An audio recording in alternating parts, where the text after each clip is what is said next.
ದೇವಲೋಕ ಮರ್ತ್ಯಲೋಕವೆಂಬುದು ಬೇರಿಲ್ಲ ಕಾಣಿರೋ. ಸತ್ಯವ ನುಡಿಯುವುದೇ ದೇವಲೋಕ, ಮಿಥ್ಯವ ನುಡಿಯುವುದೇ ಮರ್ತ್ಯಲೋಕ. ಆಚಾರವೇ ಸ್ವರ್ಗ, ಅನಾಚಾರವೇ ನರಕ. ಕೂಡಲ ಸಂಗಮ ದೇವ ನೀವೇ ಪ್ರಮಾಣು. ಈ ದೇವಲೋಕ ಮರ್ತ್ಯಲೋಕವೆಂಬುದು ಬೇರೆ ಎಲ್ಲಿಯೂ ಕೂಡ ಇಲ್ಲ.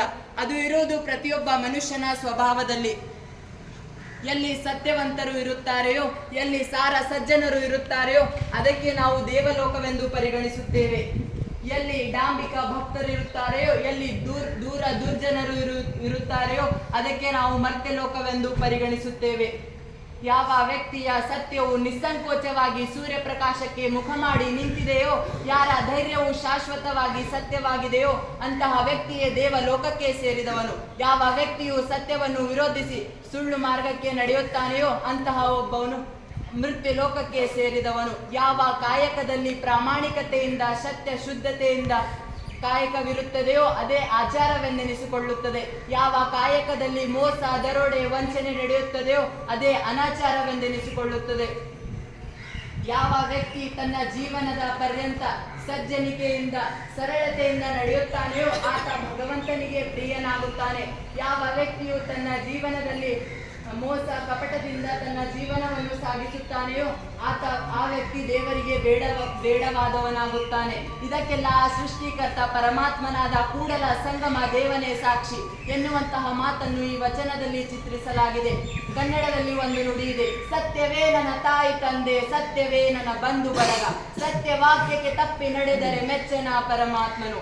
ಅದೇ ರೀತಿಯಾಗಿ ಈ ಸುಳ್ಳು ಎನ್ನುವಂತಹ ಮಾತನ್ನು ಕೇವಲ ಕೆಲವೊಂದು ಅನಿವಾರ್ಯತೆಗಳಿಗೆ ಮಾತ್ರ ನಾವು ಉಪಯೋಗಿಸಬೇಕು ಹೊರತು ಪ್ರತಿ ಕ್ಷಣವಾಗಲಿ ಸುಳ್ಳಿನ ನಾವು ನೆರವನ್ನು ತೆಗೆದುಕೊಂಡರೆ ನಮ್ಮ ಬದುಕಿಗೆ ಬೆಲೆಯಾಗಲಿ ಅಥವಾ ಅರ್ಥವಾಗಲಿ ದೊರೆಯುವುದಿಲ್ಲ. ಅದೇ ರೀತಿಯಾಗಿ ಈ ಪ್ರಕೃತಿ ಹಾಗೂ ನಮ್ಮಿಂದ ನಿರ್ಮಿತವಾದ ಸಮಾಜದ ಅವಿಭಾಜ್ಯರಾದ ನಾವು ಪ್ರತಿಯೊಂದು ಸಂದರ್ಭದಲ್ಲಿಯೂ ಕಾಲಕ್ಕೆ ತಕ್ಕಂತೆ ಹೊಂದಿಕೊಳ್ಳಬೇಕಾಗುತ್ತದೆ. ಕನ್ನಡದಲ್ಲಿ ಒಂದು ನುಡಿ ಇದೆ, ಕೋಟೆ ಕಟ್ಟಿ ಮೆರೆದೋರೆಲ್ಲ ಏನಾದರೋ, ಮೀಸೆ ತಿರುಗಿ ಕುಣಿದೋರೆಲ್ಲ ಮಣ್ಣಾದರೋ, ಇನ್ನು ನೀನ್ಯಾವ ಲೆಕ್ಕ ಹೇಳು ಕುಕುಮಾರಿಯೇ, ಅಯ್ಯೋ ಹೆಮ್ಮಾರಿಯೇ, ಮುತ್ತಿನಂತ ಮಾತೊಂದು ಗೊತ್ತೇನಪ್ಪ ನಿನಗೆ ಗೊತ್ತೇನಪ್ಪ, ನಾವು ಕಾಲಕ್ಕೆ ತಕ್ಕಂತೆ ನಡೆಯಬೇಕು ಎಂದು ತಾಳಕ್ಕೆ ತಕ್ಕಂತೆ ಕುಣಿಯಬೇಕು. ಇಂತಹ ಒಂದು ಸುಪ್ರಸಿದ್ಧ ಹಾಗೂ ಜನಪ್ರಿಯ ವಚನಗಳ ಭಾವಾರ್ಥಗಳು ನಾವು ನಮ್ಮ ಜೀವನದಲ್ಲಿ ಅಳವಡಿಸಿಕೊಂಡರೆ ನಾವು ಅತ್ಯುನ್ನತ ಮಟ್ಟಕ್ಕೆ ಏರುತ್ತೇವೆ. ಅದೇ ರೀತಿಯಾಗಿ ಈ ಸೃಷ್ಟಿಕರ್ತ ಪರಮಾತ್ಮನು ನಮಗೋಸ್ಕರ ಹಲವಾರು ಸೌಲಭ್ಯಗಳನ್ನು ಒದಗಿಸಿದ್ದಾನೆ.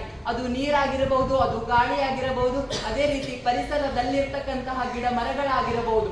ಅದಕ್ಕಾಗಿ ನಾವು ಆ ಭಗವಂತನಲ್ಲಿ ಕೃತಜ್ಞತೆಯನ್ನು ಸಲ್ಲಿಸಬೇಕು. ನಾವು ಪ್ರತಿದಿನವಾದರೂ ಕ್ಷಣ ಮಾತ್ರವಾದರೂ ಆ ಭಗವಂತನನ್ನು ಸ್ಮರಿಸಿಕೊಂಡರೆ ನಮ್ಮ ಬದುಕು ಸಾರ್ಥಕವಾಗುತ್ತದೆ.